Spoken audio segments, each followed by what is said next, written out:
So, this is January. Welcome to 2021. Happy New Year to all 40 of my viewers out there. I see you people subscribing to me, and I very much appreciate it. Because it's a new year, and because of the whole New Year's resolution thing that is part and parcel of our culture, I decided that this year for January I'm going to do Dry January, which I honestly don't think I've ever done. If I have done it, I can't fucking remember. But that's why there's not been any episodes of the Skull Mug lately. And also just because I am trying to get my health back on track. You know, I used to be really into working out back in 2019 and through part of 2020. But since the pandemic's happened, I've kind of been in a bit of a slump, and with gyms closed, I haven't really been going there. Don't really have a whole lot of workout equipment at home, save for a couple 10-pound weights that are lying around, which belong to Aaron. They don't even belong to me. So lately, I've been trying to get back into the habit of doing workouts like every single day, trying to eat a lot better, not eating as much junk food as I usually do, doing all that kind of thing, and part of that also includes not drinking as much, which the last time I had a drink was on December 31st, and here we are January 10th. Haven't had anything since.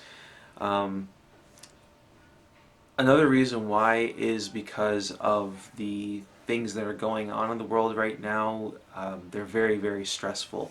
Of course, as you all know, on January 6th, this past Wednesday, a bunch of lunatic shitheads stormed the United States Capitol in a coup attempt of the democratically elected president of a democratic republic country. I couldn't believe that this was happening because, I mean, I've been keeping an eye on stuff like this for the last year, 2 years at least. You know, I feel like I am very politically conscious of what is happening in the United States as well as here in Canada. And the rise of alt-right shitheads in these two countries is very, very fucking concerning to me. So I've been keeping a very close eye on it, and watching that unfold on Wednesday was nothing short of terrifying. But the one thing I can say is that I think it's going to get a lot worse before it gets better. I mean, we know that there are going to be literally military troops being mobilized for Inauguration Day when Joe Biden gets into office, and that alone is something that I never thought I would see, in my lifetime, but here we are. So another thing that I want you to remember as well is that keep in mind that in the Weimar Republic, when Hitler attempted his first coup and failed, he was ridiculed mercilessly by the press and by comedians as such in the years following. And everyone didn't take Hitler seriously. They basically thought he was a bozo, which he was. But then 10 years later, he seized power and he became the dictator, and we all know what happened after that. So if if you know somebody who has leanings towards the alt-right, or is going down this rabbit hole, please don't let go of them, don't abandon them. Try as hard as you can to pull them back. It's not always easy. Sometimes if you're going to engage in that task, you might fail, but try as hard as you can, within reason of course, to pull them out of that, show them evidence that what they think is wrong, because in the case of most of these types, like, whether they're QAnoners or Trump supporters or anything like that, anti-maskers, anti-vaxxers, COVID denialists, these people believe heinous shit that is completely wrong. But there is evidence to prove them wrong. Some of them will believe it, most of them won't, but maybe you'll get lucky, and the person that's in your life that's falling down this rabbit hole, maybe you can pull them out of it. So don't give up on them yet.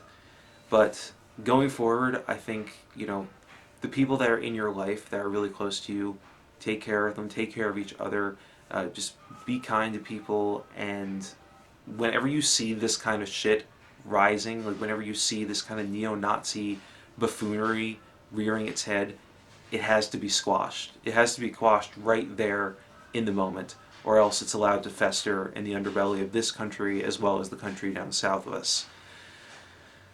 So, I know I don't really talk much about politics on this channel, but I'm thinking that in this year, I'm planning on getting a new camera.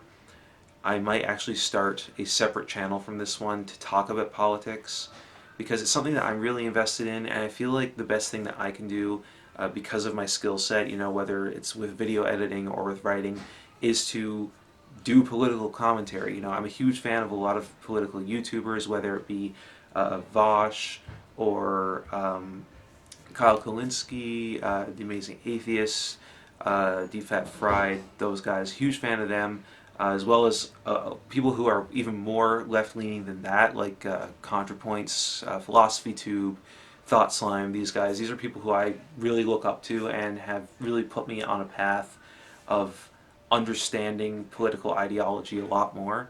And I feel like, given my skill set, as I said before, that I would best be used in a political sense of starting my own YouTube channel and talking about these issues to basically try and put my voice out there and add more fuel to the fire against the rise of fascism in the Western world, the Western world. So the Skull Mug will return in February, but until then you might experience a few less videos from me. I've been trying to upload regularly on this channel, but it's just been such a stressful time that it's been really hard for me, especially given that I'm still working full time. And who knows, maybe one day this shit will take off and it'll be a career. I mean, we can only hope, right? Until then, stay safe. As I said, take care of the people that are close to you, and peace out.